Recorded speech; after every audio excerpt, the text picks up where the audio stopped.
When I decided to take up photography, I didn't know a lot about anything photography based. So I knew I needed a camera. There's not much photography done without a camera. But the brands and stuff like that, it was just foreign to me. I had no idea what to get. So I just went to a camera store, and there were basically two brands. I heard of them, but I didn't know anything about them. They were Canon and Nikon. So I basically did what I thought everybody would do. I looked at the prices and I tried to get more bang for my buck. Little did I know that there was actually a lot more to it than that. Namely the brand, the logo on the camera, that is actually very important according to a lot of people. So, it was the same I was also working in computers. I was working in graphical design. I did websites and advertising and stuff like that. And I bought actually a computer based on the same methodology that I did the camera. I went for bang for buck, and PC were cheaper than the Mac. And all the people that were like serious designers, they were like, "Oh, you using PC? What an amateur!" The serious photographers, they had Nikon, and I had Canon. So I wasn't that either. So it seems like I was setting myself up for failure. I was picking PC over Mac, and I was picking Canon over Nikon. But here we are, many years later, and I'm still here. But a lot of those experts, these brand experts, they're not. There's actually a lesson here.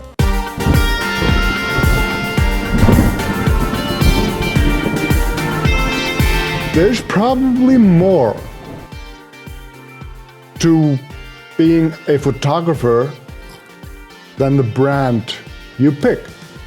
And if you pass judgment on anybody's photography work based on the logo on its camera, chances are you might be an idiot. But what about upgrading? When is the right time to upgrade? This is also interesting. On this side we have the guys who, the gadget freaks that they just need to get the newest stuff in order to stay relevant, and there is actually people. I actually experienced that I've seen this happen on a shoot where a photographer brought a good decent camera, but yesterday's specs, and the marketers were thinking, what an amateur. It's just old crap he's bringing to this shoot. Let's not hire him again. And then on this side, we have those guys who always, when you consider upgrading, I'm thinking about getting a new camera. They say, oh yeah, I just noticed that, I need to upgrade too because all my photos are shit. I just take shit photos, so obviously I need a better camera. And this guy, they name someone famous. They say, you actually have a better camera than him. So you think you're doing better than him? What an amateur. And I'm like, yeah, okay, dude. So it's like you can't win. If you upgrade, you're an amateur. If you don't, you're an amateur.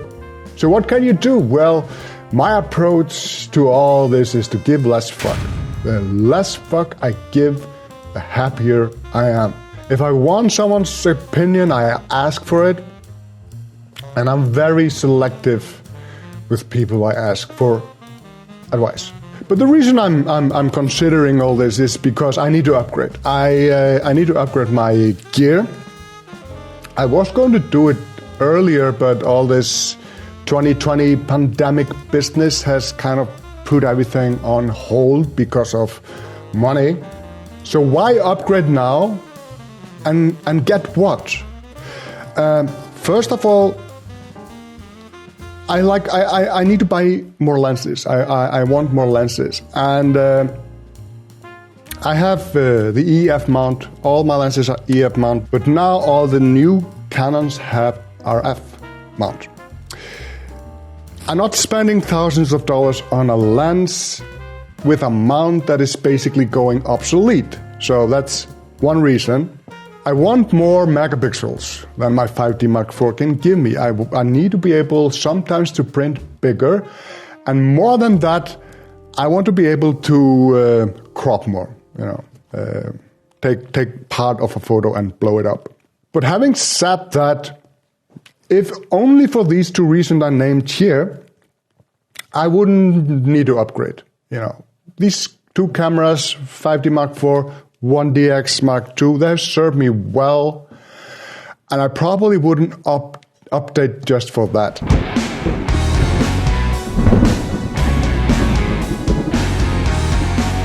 Video has become more and more a factor in my work, and especially now since in 2020, since this pandemic started, I haven't really done any photo tour since March. In March was my last photo tour.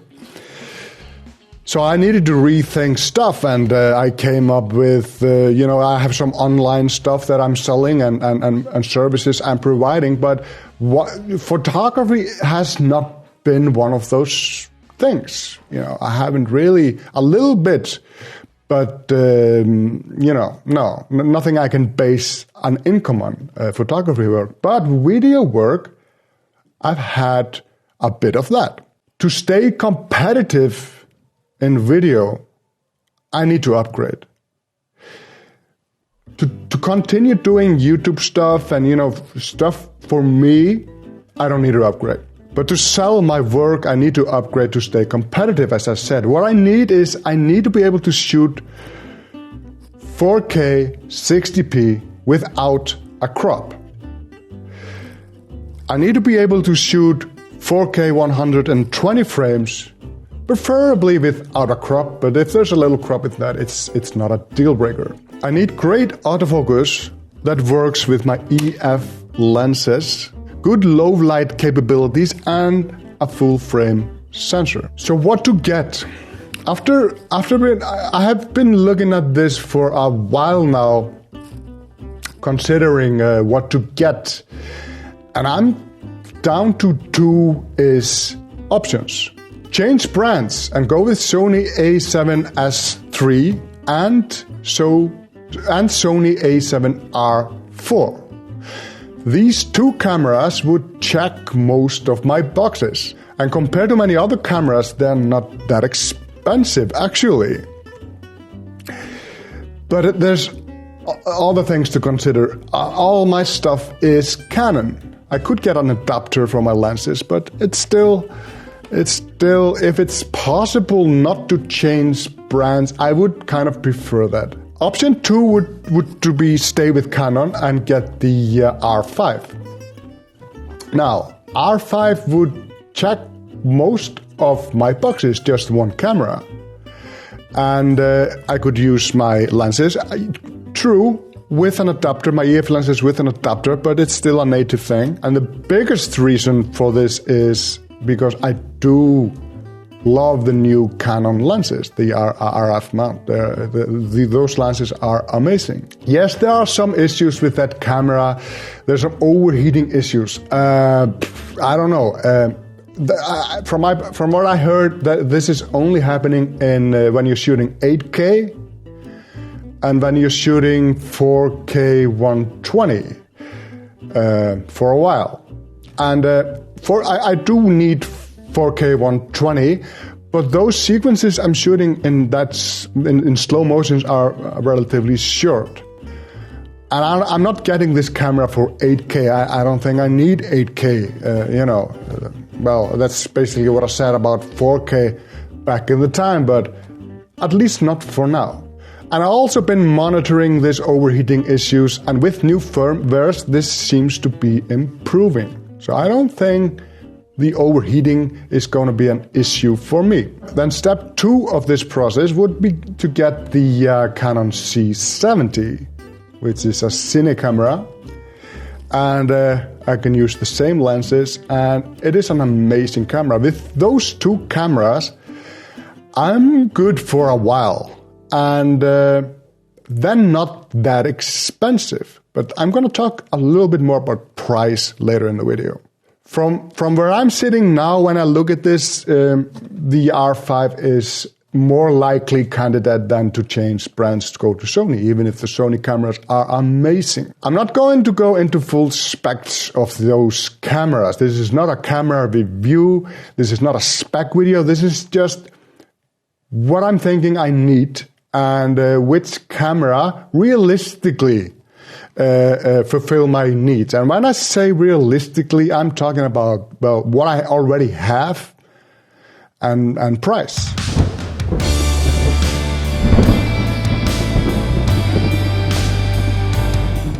Most of my viewers on these YouTube channels are Americans, and I would love to have your prices on camera gear. Most of my camera gear is bought in Iceland, in Icelandic stores. And the price difference between Iceland and US is massive. Let me show you an example. On B&H, you can get the Canon R5 for $3,899.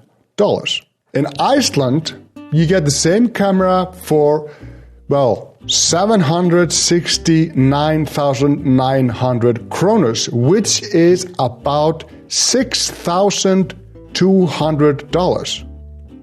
Of course, as a working professional, I would get some discount and then I would get the VAT off.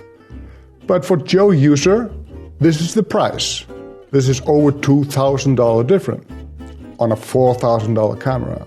You might ask, couldn't you just buy it on B&H and send it to Iceland? Yes, and I have bought stuff like that. But then they add the tax and everything on top of that, so you always end up paying very similar prices. But I don't live in Iceland now. I live in Spain. And surely it must be better there, right? Wrong. I just bought this variable ND filter from Polar Pro. I tried to find it here in Spain, but I couldn't find a website or store that sold it, so I bought it from Polar Pro USA.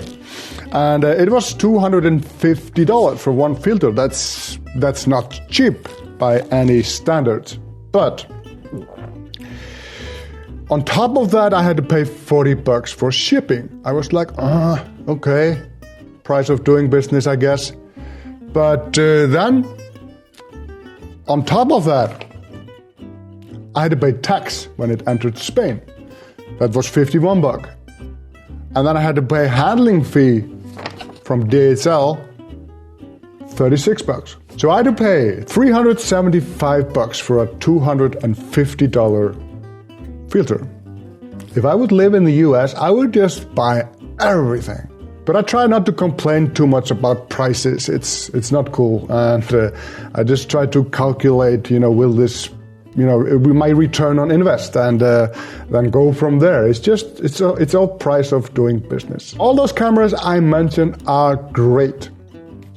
And I haven't had the chance to try them out myself, but there are a few. I just go on like anybody else. I go on YouTube and I find reviews, but not just any reviews. Some of them are better than others.